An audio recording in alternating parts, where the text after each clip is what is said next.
මෙහෙම මට කෝල් අරගෙන වද දෙන්න එපා. අයියා නෝට සිංහල තේරෙන්නේ නැත්තේ. එපා ගන්න කිව්වහම එපා මට කෝල් ගන්න. මේ චුට්ටක් හැඩෙනවද? sorry. ඔව්.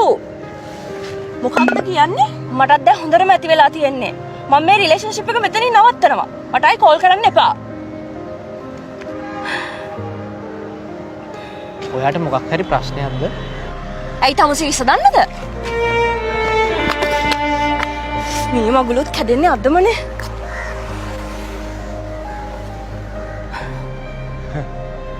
මටත් ඊයේ ඕකම වුණා. ඇයි ඔයාගේ තී හීලෙක් කැඩුණද? නෑ මාත් ඊයේ කකුල පැටලලා වැටෙන්න ගියා. ඔයා පොතක් කියවනවද? ඇයි පොට්ටයිද? මම පොතක් කියනවා කියලා ඔයාලට පේන්නේ නැද්ද?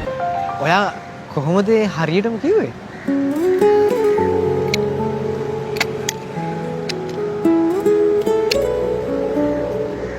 අනේ සෝරි මං එහෙම හිතලා නෙවෙයි කිව්වේ. අනේ ඇත්තටම මට සමාව වෙන්න. අනේ ඒකට කමක් නෑ. මට මේක දැන් හරිම පුරුදු දෙයක්. ඒක නෙවෙයි. ඔයාගේ නම මොකද්ද? මගේ නම හග්ගා. ඔයාගේ නම මොකද්ද? මම කවි. Nice to meet you.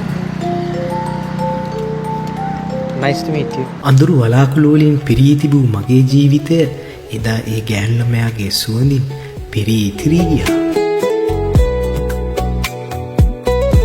අන්දමට ආදරයක් දැනනාදෝ කියා කුතුහලයක්ද පැන නැගුණා.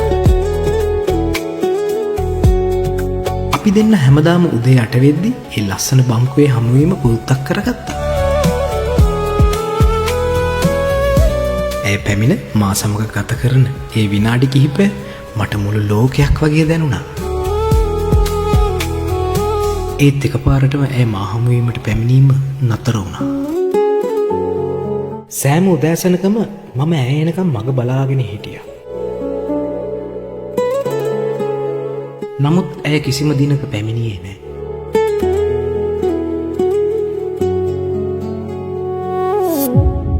කාවි? ඒ ඔයාද?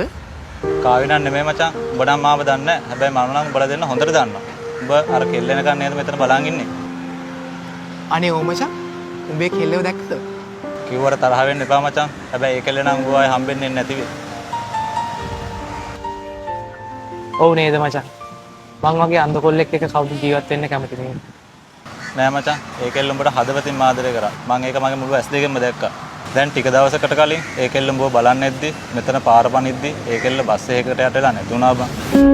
මාහට ඒ ලස්සන ගෑල් ළමයා හමුවීමට පෙර සිටම අන්ධකාරයේ හුරු පුරුදුය. නමුත් ඇය මගේ ජීවිතයට එළියක් රැගෙන ආවා. ජීවිතයට දකින්න බැරි හදවතක් සමග ආලෙන් වෙලුණා. කෙටි කාලයක් තුල සියල්ල අවසන් දුණා. මට හැඟුණේ එක දේ. දැස් පේන ඔබේ ආදරය කෙතරම් සුන්දර ඇතිද? මිතුර නොපමාව ආදරය කරන්න.